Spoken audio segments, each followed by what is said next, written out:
Hi, I'm Christine Barnes and welcome back to my studio. I'm going to talk today about mock blocks, but before I do, I want to invite you to visit my website, christinebarnes.com. Check out my book, The Quilter's Color Club. I still have copies. It's for sale in my store. I have fabric kits, fabrics, patterns, color wheels, lots of good things. So mock blocks are a great tool to kind of predict what your block is going to look like before you go to all the effort of sewing it together. So here's an example. These are just cut and paste pieces. There's no sewing. They're cut to finish size and they're glued up to a foundation template or drawing that you've done, and you can see instantly what's going to happen when you put those fabrics together in a block. So let me just show you how I work. I suggest that you get a pad of 11 by 17 graph paper, because I suggest too that the easiest mock blocks to work on, especially in the beginning, are ones that are 9 by 9, so then you can fit that on an 11 by 17. Draw the design in like a Sharpie or with your pencil, and take it to Kinko's or to Staples and make copies. I think they're about 25 cents. It's really worth it rather than drawing lots of them.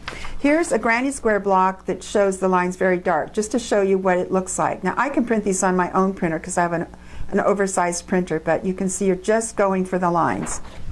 This is an example of the exercises in my color classes where I've drawn not only the mock block outline, but I've given all the cutting directions, but you obviously don't need that. So we're going to now come in and we're going to look at how to make a couple of mock blocks. So here's an example of a king's crown mock block that I've already started. I actually drew this on fabric because it was going to go in my book. So you see pencil lines, but it's not actually on paper. So you have the center square, large triangles, background, and corner squares. And instead of cutting small triangles to fit here, I always tell my students, cut rectangles and then just lay the large triangles on top.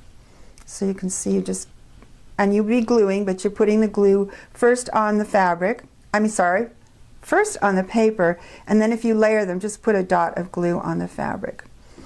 And you glue here and here. And again, Avery is the best glue stick, I think. And the wonderful thing is, if you wanted to audition other fabrics, you can just lay them on top. With the glue stick, you can usually peel them off very quickly. So there's a mock block, and you see what would happen if you made your actual sewn block. You know what's going to happen, and that's wonderful. Here's another example. Let's do it this way. Okay, so this starts out, I'll move these aside, a little distracting.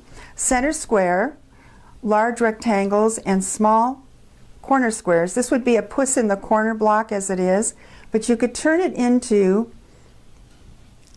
a king's crown block by adding rectangles. So now you can see you can make an entirely different block without starting over. So here you can see what happens. Look how different the block is now. It's a very different block. You could do other things. You could replace these with this wonderful blue-violet dot. Again, neatness doesn't count, so just make sure there aren't any big white gaps showing. You want to just have the fabric pieces butting up against each other. So now we need to take these away, and what about doing, black corner squares, black and white. And you can see what will happen when you do 4 blocks and put them together. You'll have I'll just peel this off and you'll see. I hope you can see that. This is what would happen when you put 4 blocks together.